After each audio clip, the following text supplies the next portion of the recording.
పరిస్థితులు అధ్వానంగా ఉన్నాయి. ఇక నువ్వు ఏం వాక్ విడుదల చేస్తావో నీ ఇష్టం. నీ వాక్కుకు దేవుడు శక్తినిచ్చాడు. తిరిగి జన్మించిన నీకు, క్రీస్తు రక్తంలో కడగబడిన నీకు దేవుడు మాట ఇచ్చాడు కదా, వాక్కు. ఆ వాక్కుకు శక్తినిచ్చాడు ఆయన. నువ్వు ఏది విడుదల చేయాలనుకుంటున్నావు, ఇక నిర్ణయం నీదే, అదే జరిగిద్ది.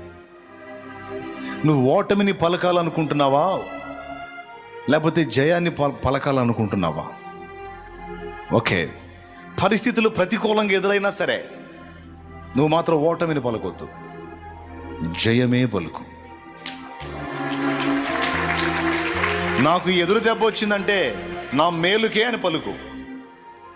ఇది నాకు ఒక ఇంత నష్టంలా కనపడుతుంది కానీ 1000 లాభంగా నాకు ఇది మారిద్ది అని పలుకు. నేనేదో లాస్ అవుతున్నట్టు కనపడుతున్నాను కానీ ఇది నాకు 1000 లాభంగా నా దేవుడు మార్చేస్తాడు. హల్లెలూయా, హల్లెలూయా అని పలుకు, అని పలుకు. ఈరోజు నేను కలతలో ఉన్నాను, కన్నీళ్లలో ఉన్నాను. ఇది నా కాటే కాలం నిలవదు. దీని అంతటికి ప్రతిగా దేవుడు నాకు 1000 దీవెన ఇవ్వబోతున్నాడని పలుకు. అనేక మంది కలతలో, కన్నీళ్లలో ఉన్న వారిని ఆదరించడానికి దేవుడు నన్ను ముందే సిద్ధపరుస్తున్నాడు. ఇది కంప్లీట్ అయిన తర్వాత నన్ను దీవించి అనేకులను ఆదరించడానికి నన్ను తయారు చేస్తాడు నా దేవుడు అని పలుకు. ఆ శుభకరమైన వాక్కు నీ నోట ఉండాలి. నీ పిల్లలు మొండి వాళ్ళు, మొరాయిస్తున్నారు, అల్లరి వాళ్ళు, మాట వినని వాళ్ళు, భక్తిహీనులు అయితే ఏం పలుకుతావు? దరిద్రులారా, శాపగ్రస్తారా అనొద్దు. నా పిల్లలు ఇప్పుడు తెలిసి తెలియని స్థితిలో ఉన్నారు. ఒక సమయం వస్తుంది, నా పిల్లల్ని గొప్ప జ్ఞానవంతులుగా, భక్తిపరులుగా నా దేవుడు చేస్తాడు. నా దేవుడు చేస్తాడు. చూడండి, అన్ని జనులకు తెలుసు ఈ సంగతి. అన్ని జనులకు తెలిసి ఈ సంగతి. మంగళకరమైన మాటలు మాట్లాడాలంటుంటారు, గమనించండి. ఒకవేళ ఏదైనా పొరపాటు మాటలు మాట్లాడితే అమంగళం ప్రతిహతమవుగాక. అవునా? ఏదన్నా తేడా మాటలు మాట్లాడితే అబ్బా ఏంట్రా ఆ దరిద్రపు మాటలు ఏంటి, మంచి మాటలు రావా నీకు, శుభం పలుకురా, ఈ అశుభ వార్తలు ఏంట్రా, అశుభ వాక్కులు ఏంట్రా అంటారు అన్యులు. ఎందుకు తెలుసా? వాళ్ళు చెప్పే మాట ఏంటంటే తథాస్తు దేవత ఉన్నాడట, తథాస్తు అంటాడట. అంటే నువ్వు ఎలా పలికావో అలానే జరుగునుగాక అంటాడంట. వాళ్ళు నమ్ముతున్న విశ్వాసంలో కొన్ని విషయాలు మనల్ని ఫాలో అవుతున్నట్టు ఉంటుంది. ఎందుకంటే అసలు ఆమెన్ అనే మాటకు అర్థం ఏంటి?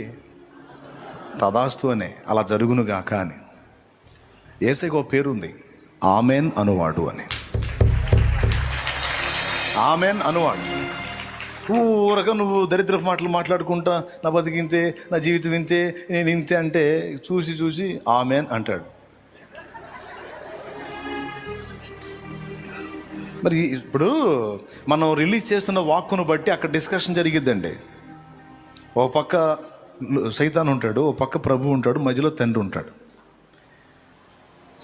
మనం ఇబ్బంది కొలిమిలో కాలుతూ ఉండి కూడా నిరీక్షణతో కూడిన మాటలు మనం ఆ వాక్కును విడుదల చేస్తున్నప్పుడు యేసయ్య కదులుతాడు. నా బిడ్డ అంత శోధించబడుతూ కూడా తండ్రి నీ అందలి విశ్వాసాన్ని విడిచిపెట్టలేదు. అదిగో నా బిడ్డ నోట ఉన్న వాక్కు చూసావా, విశ్వాసంతో నిరీక్షణతో కూడిన మాట నా బిడ్డ నోట ఉంది తండ్రి, నోట ఉంది తండ్రి. దానికి చెందిన మాట అదిగో అతని నోట నుండి వస్తుంది. ఆ మాటను బట్టి నా బిడ్డను దీవించమని యేసయ్య కదులుతాడు.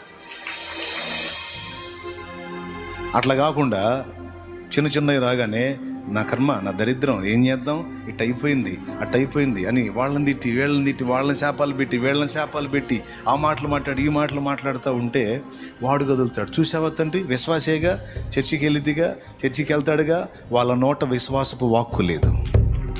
అంటే వారు నీవు వారి జీవితాన్ని చక్కదిద్దుతావన్న నిరీక్షణతో కూడిన మాట వారు విడుదల చేయటం లేదు. అంటే వారు ఏమి నమ్ముతున్నారో అదే వారు రిలీజ్ చేస్తున్నారు. వారు అవిశ్వాసులై ఉన్నారు, వారు నిన్ను నమ్మకై ఉన్నారు. మరి ఎందాక నీవు వారిని ఎట్లని విడిచిపెడతావు? వారు నమ్మిన దాని చొప్పున వారికి జరిగించు అని డిమాండ్ చేస్తాడు. అప్పుడు ఏం చేయాలి? ఇక తండ్రి చూసి తదాస్తు అంటాడు, ఆమెన్ అంటాడు.